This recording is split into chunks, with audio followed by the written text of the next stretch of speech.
কল্পনা করুন এমন একটি উপাদান যা আপনার ভেতরে এবং বাইরে প্রতি মুহূর্তে বিদ্যমান, যা আপনি দেখেননি কিন্তু অবশ্যই অনুভব করেছেন। এমন একজন দেবতা যিনি যখন ইচ্ছা জন্মগ্রহণ করে এই পৃথিবীকে রক্ষা করতে পারেন এবং যখন ইচ্ছা সৃষ্টিকে আবার শূন্যে পরিণত করতে পারেন।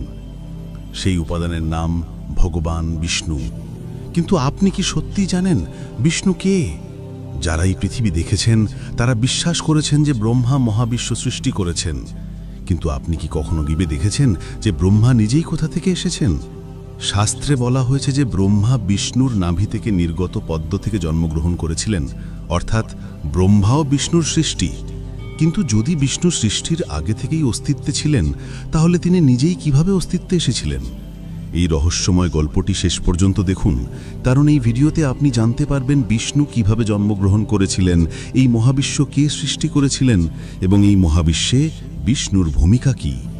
এমন অনেক প্রশ্নের উত্তর আপনি পাবেন যা খুব কম লোকই জানেন, তাই ভিডিওটি এড়িয়ে যাবেন না, শেষ পর্যন্ত দেখুন। কারণ প্রতিটি মুহূর্তের মধ্যেই একটি গভীর রহস্য লুকিয়ে থাকে। এর জন্য আমাকে তোমাদের এমন এক সময়ে নিয়ে যেতে হবে যেখানে সময়ের অস্তিত্ব নেই, এমন এক স্থান যার কোনো নাম নেই, কোনো পরিমাণ নেই, এমন এক মাত্রা যা সকল মাত্রার ঊর্ধ্বে, যেখানে কেউ যেতে বা দেখতে পারে না। প্রতিটি সত্যের ঊর্ধ্বে একটি সত্য হলো জ্ঞান। আসুন এই মহাবিশ্বের আদিতে সদা শিবের সাথে দেখা করি। কোনো তারা ছিল না, কোনো সূর্য ছিল না, কোনো চন্দ্র ছিল না, কোনো সময় ছিল না, কোনো দিক ছিল না, কেবল শূন্যতা ছিল।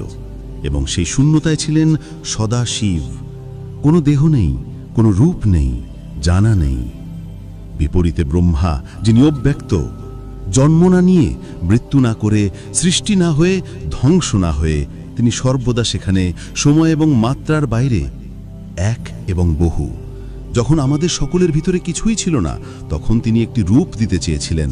এই চেতনাকে কে লালন করবেন, কে সৃষ্টি করবেন এবং কে পরিচালনা করবেন?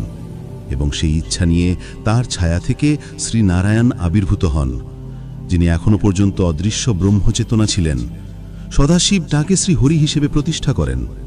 তারপর নারায়ণ যোগনিদ্রায় মগ্ন হন, জানা, এবং তারপর তার নাভিপদ্ম থেকে আবির্ভূত হন চারমুখী ব্রহ্মা। এই পদ্মটি কোনো সাধারণ ফুল ছিল না, এটি ছিল হিরণ্যগর্ভ, চেতনা এবং সৃষ্টির বীজ।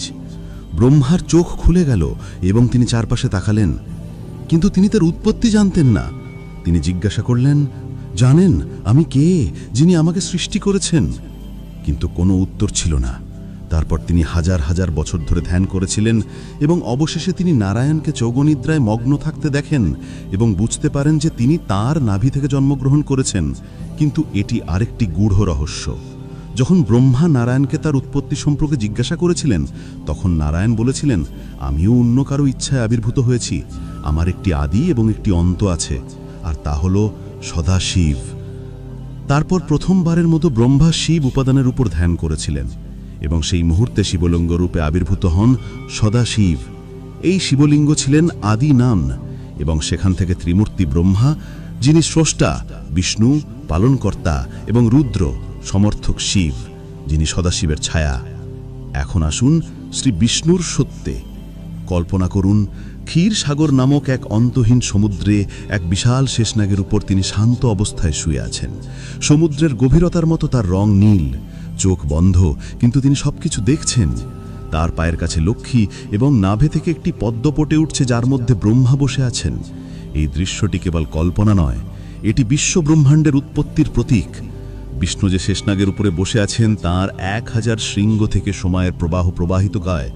ক্ষীরসাগর কোনো ভৌত স্থান নয়, বরং চেতনার একটি স্তর, যেখানে কেবল যোগীরা তাদের ধ্যানে পৌঁছাতে পারেন। বিষ্ণু কোনো সাধারণ দেবতা নন, তিনি কেবল একজন রক্ষাকারী নন, তিনি সময়ের বাইরে।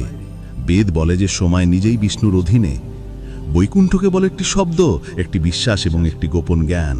শ্রীমদ্ ভাগবতে বর্ণিত আছে যে সেই পুকুরটি ব্রহ্মাণ্ডের উপরে অবস্থিত, যেখানে দ্বারক্ষী জয় এবং বিজয় দাঁড়িয়ে আছেন। রত্নখচিত একটি প্রাসাদ রয়েছে, গন্ধর্ব সর্বদা নারায়ণের স্তোত্র গাইতেন। সেখানে দুঃখ, কাল, মৃত্যু বা আসক্তির কোনো প্রবেশ নেই। পুরাণে বলা হয়েছে যে বৈকুণ্ঠের প্রবেশদ্বার কেবল ভক্তদের জন্যই খোলা। যোগীরা বলেন যে বৈকুণ্ঠ কোনো দিক নয়, বরং এমন এক অবস্থা যেখানে আত্মা পূর্ণ শান্তিতে প্রবেশ করে। রাম এবং কৃষ্ণ বিষ্ণুর অবতার। তবে নারদ পুরাণে আরও বলা হয়েছে যে এই অবতারগুলি কেবল রূপ নয়, বরং শক্তির ব্যবহার। জেনে রাখুন যে প্রতিটি যুগে বিষ্ণু যুগ অনুযায়ী নিজেকে খাপ খাইয়ে নেন। রাম ধর্মের শক্তির রূপ, কৃষ্ণ জ্ঞানের শক্তির রূপ এবং পরবর্তীকাল অবতারে বিষ্ণু ধ্বংস এবং পুনর্গঠনের শক্তির রূপ হবেন। ভবিষ্যৎ পুরাণে বলা হয়েছে যে বিষ্ণু ইতিমধ্যে 1000 যুগের পরিকল্পনা করেছেন, যেখানে প্রতিটি যুগে তার আবির্ভাব বিভিন্ন শক্তি দিয়ে স্থির। অনেকে জিজ্ঞাসা করেন যে বিষ্ণু কি আজ পৃথিবীতে আছেন, এবং উত্তর হলো হ্যাঁ, কিন্তু আকারে নয়, বরং শক্তিতে। যেখানেই একজন ধ্যানমগ্ন সাধক বসে আছেন, যেখানেই একজন মা তার সন্তানকে ঘুম পাড়াচ্ছেন, জেনে রাখুন যেখানেই একজন বৃদ্ধ সাধু অন্যদের জন্য প্রার্থনা করছেন, সেখানেই বিষ্ণু আছেন। আজও পৃথিবীতে বিষ্ণুর অবতাররা জন্মগ্রহণ করেন। আমরা তাদের সাধু, গুরু বা মহাত্মা হিসেবে স্বীকৃতি দিই। সমাজকে ভারসাম্য বজায় রাখার জন্য তারা সর্বদা গোপনে সক্রিয় থাকেন। ব্রহ্মবর্ত পুরাণ বলে, জেনে রাখুন কলিযুগের শেষে যখন অধর্মের সীমা ভেঙে যাবে, তখন বিষ্ণু স্বয়ং কল্কি রূপে আবির্ভূত হবেন। তার বাহন হবে একটি সাদা ঘোড়া। তার উদ্দেশ্য হবে অধর্মের ধ্বংস এবং সত্যযুগের প্রত্যাবর্তন। রাম এবং কৃষ্ণরূপে বিষ্ণু যা করেছিলেন তা কেবল ধর্মস্থাপন ছিল না, জেনে রাখুন এটি চেতনাকে উন্নত করার জন্য ছিল। এবং আজও প্রতিটি ভক্তের হৃদয়ে কোথাও না কোথাও বিষ্ণু নীরব রূপে বসে আছেন। তাহলে বন্ধুরা, বিষ্ণু কেবল একজন দেবতা নন, তিনি সময়ের সাথে ছড়িয়ে পড়া একটি শক্তি। তিনি হলেন সেই ব্যক্তি যিনি প্রতিটি যুগে ধর্ম রক্ষা করতে আসেন, সে যেমন রাম হোক বা কৃষ্ণ, এবং তিনি শেষ পর্যন্ত সকলকে বৈকুণ্ঠে নিয়ে যান। তাহলে বন্ধুরা, তোমরা কিভাবে জানলে সদাশিব নারায়ণকে জন্ম দিয়েছিলেন এবং ব্রহ্মার জন্ম হয়েছিল নারায়ণের নাভি থেকে? এই সমগ্র ব্রহ্মাণ্ডের সৃষ্টিকর্তা কে হয়েছিলেন? এটি কেবল একটি গল্প নয়, এটি সেই চেতনার যাত্রা যা থেকেই সমগ্র ব্রহ্মাণ্ড তৈরি হয়েছে, এবং আজও সেই শিব উপাদান আমাদের এবং আমাদের চারপাশে বিদ্যমান। যদি তোমাদের এই রহস্য এবং জ্ঞানে ভরা গল্পটি তোমাদের পছন্দ হয়, তাহলে দয়া করে আমাদের চ্যানেলটি সাবস্ক্রাইব করো, এই ভিডিওটি লাইক করো এবং কমেন্টে ওম নমঃ শিবায় বা জয় শ্রী হরি লেখো। তোমাদের বন্ধু বান্ধব এবং পরিবারের সাথে এই দৈবিক জ্ঞান শেয়ার করো, কারণ এই একটি ভিডিও দিয়েও একজন মানুষের চেতনাও বদলে যেতে পারে। এবং আমাদের সাথে থাকুন, কারণ আপনার আত্মা যে জ্ঞানের সন্ধান করছে তা পরবর্তী ভিডিওতে আপনার জন্য অপেক্ষা করতে পারে। হর হর মহাদেব, জয় শ্রী হরি।